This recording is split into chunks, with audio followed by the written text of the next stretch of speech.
आज मैं आपको बताऊंगा कि आप अपने वॉशरूम के शावर को डिप करके किस तरह इजीली खुद घर में क्लीन कर सकते हैं। जानिए आज की वीडियो में। बिस्मिल्लाहिर्रहमानिर्रहीम। अस्सलाम वालेकुम दोस्तों, क्या हाल है? सब खैरियत से हैं? मैं सुलेमान टेक आपकी खिदमत में न्यू वीडियो के साथ फिर हाजिर हूँ। आज की मेरी वीडियो जी वॉशरूम के शावर के साथ है। इस तरह के शावरों की नोज़ल अक्सर औक़ात बंद हो जाती हैं, जिसकी वजह से पानी का प्रेशर भी कम हो जाता है और बहुत दफ़ा इनकी जो वेन होती हैं वो दाएं बाएं जा रही होती हैं। आज इसको बहुत आसानी तरीके के साथ किस तरह घर में आप ओपन कर सकते हैं, इसका मैं आसान सा हल आपको बताऊंगा। घर में ही पड़ी हुई चीज़ों के साथ किस तरह आप इसको ओपन किया जा सकता है। वीडियो शुरू करने से पहले जो दोस्त मेरे चैनल पे नए हैं वो नीचे दिए गए सब्सक्राइब का बटन है, इसे प्रेस कर दें। इसके साथ बेल का आइकन है, उसे भी दबा दें ताकि मेरे आने वाली हर वीडियो आपके पास बर वक्त पहुँचती रहे। लाइक और शेयर भी साथ में कीजिएगा। आज दो तरीक़ों की मदद से इसको मैं क्लीन करने का आपको बताऊंगा, इसको कैसे क्लीन किया जा सकता है जी। एक तो सबसे पहला तरीका कार है, ये वाशर लगी होती है पीछे एक चूड़ी नुमा, इसको घुमा के इसको उतार के नीचे इजीली क्लीन कर सकते हैं। और दूसरा तरीका कार ये है कि अगर ये आपसे ना ओपन हो रहा हो तो इसको लगे हुए आप किस तरह क्लीन कर सकते हैं। ये वीडियो के एंड पे जाके आपको लास्ट में आप देखेंगे तो अभी आपको पता लग जाएगा। सबसे पहले जी शावर चला के मैं आपको बता देता हूँ कि इसकी वेनें किस तरह किस साइड पे जा रही हैं और पानी का प्रेशर किस तरह कम हो जाता है। इसका कुछ वेनें हैं जो साइड पे जा रही हैं, ये देखें, आप गौर करके देखेंगे तो ये देखें, ये कुछ वेनें जो साइड पे जा रही होती हैं, जिसकी वजह से साइड की दीवारें जो होती हैं वो भी ख़राब हो रही होती हैं। सबसे पहले जी अब इसको मैं ओपन करता हूँ जी। ओपन करने का तरीक़ाकार है ये आप देख लें जी साथ में। इस तरह आप इसको आसानी के साथ इस तरह घुमा सकते हैं और घुमा के इसको आराम से आप नीचे उतार लें।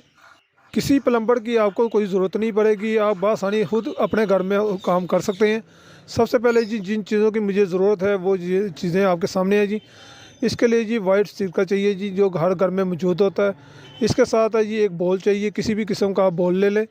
और इसके साथ है जी मेन चीज़ है, इसका सोडा चाहिए, खाने वाला सोडा इसके साथ इस्तेमाल करने लगा हूँ। और साथ में जी एक टाई बेल्ट्स ले रहे हैं। टाई बेल्ट्स की जगह आप डोरी भी ले सकते हैं, रस्सी भी ले सकते हैं। और इसके साथ एक शॉपर बैग मैं ले रहा हूँ। सबसे पहले शुरू करते हैं जी। बॉल में जो है मैं शावर रख दिया और इसके अंदर मैं सिरका डालने लगा हूँ। सबसे पहले जी आपके जहन में सवाल आएगा जी सिरका आपने कितना लेना है। सिरका आपने इतनी मिकदार में लेना है जितना कि शावर इसमें डिप हो सके। ये देखें जी, सिरका मैंने इसमें डाल लिया है। इसके साथ डालने लगा हूँ जी वाइट सोडा, मीठा सोडा होता है ये, इसको डाल लेना है।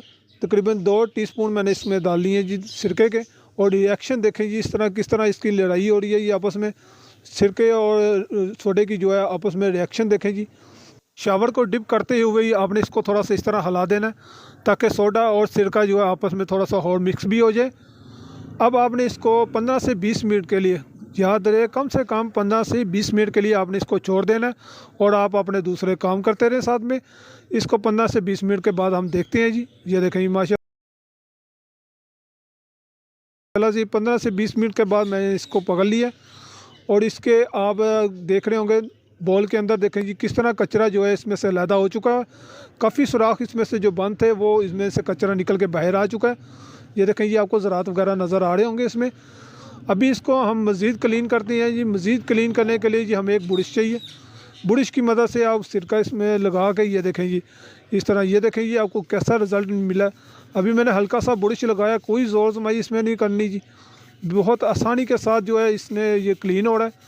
अगर आप वीडियो को थोड़ा सा बैक करके देखें तो पहले का जो शावर था और आपके शावर में काफ़ी फ़र्क पड़ चुका हुआ है।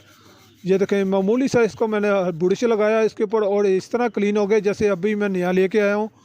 इस तरह करने से जी 2 बेनिफिट हुए हैं। एक बेनिफिट जो है ये नोज़लें इसकी जो वो क्लीन हो चुकी हैं और दूसरा बेनिफिट ये है ये शावर अच्छी तरह से क्लीन हो गया। इसका बाहर वाली बेस थी वो भी चमक उठी है पहले से।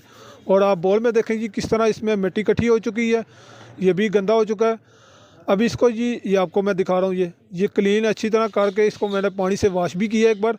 और इसको देखें, पहले इसकी सूरत हाल देखें और आपकी सूरत हाल देखें जी। अब इसको मैं दोबारा फिट करता हूँ जी। दोबारा उसी जगह पे उसी तरीके से फिटिंग कर देनी है वापस। इसका दूसरा तरीक़ाकार है वो वीडियो के एंड पे लाजिम है आप देखना है जी, वो भी मैं आपको बताऊंगा जी। इस शावर को क्लीन करने के बाद आपने इसको 3 से 4 मिनट के लिए इसका पानी इसमें से निकलने देना है। याद रहे क्योंकि हमने इसमें सिरका और सोडा इस्तेमाल किया था ताकि वो अच्छी तरीके से इसमें से निकल जाए और पानी के प्रेशर भी जो इससे बेहतर हो जाए और इसकी जो नोज़ल थी वो भी ओपन हो जाए।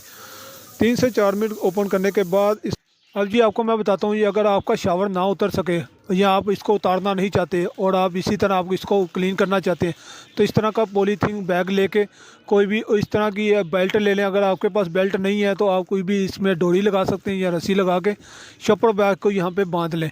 शॉपर बैग में जो फार्मूला मैंने बताया था वो फार्मूला आपने सबसे पहले शॉपर में डाल लेना है और इसको इसमें डिप कर देना है। इस तरह 15 से 20 मिनट रखने के बाद इसको आप उतार लें और इजीली क्लीन कर लें। ये बहुत आसानी से आपका इस तरह मसला हल हो जाएगा और जो इसका शावर अच्छी तरह क्लीन हो जाएगा और इसकी नोज़लें भी ज़बरदस्त हो जाएंगी क्लीन। इसके साथ ही जी जो सिरका हमारे पास बच गया था, इसको हमारे जो हैंड शावर होता है इसको आप यहाँ पे डिप कर सकते हैं। इसको हमने सिरके को वेस्ट नहीं करना। इस तरह जी माशाल्लाह से बहुत ज़बरदस्त इसको मैंने क्लीन कर लिया है। घर में ही आप अपने पड़ी हुई चीज़ों की मदद से इसको बआसानी बगैर प्लम्बर को बुलाए को इसको इजीली आप खुद क्लीन कर सकते हैं और पानी का प्रेशर बहुत ज़बरदस्त ले सकते हैं। मेरी वीडियो अगर आपको अच्छी लगी हो तो नीचे दिए गए सब्सक्राइब का बटन इसे प्रेस कर दें। इसके साथ बेल का आइकन उसे भी दबा दें ताकि मेरे आने वाली हर वीडियो आपके पास बर वक्त पहुँचती रहे।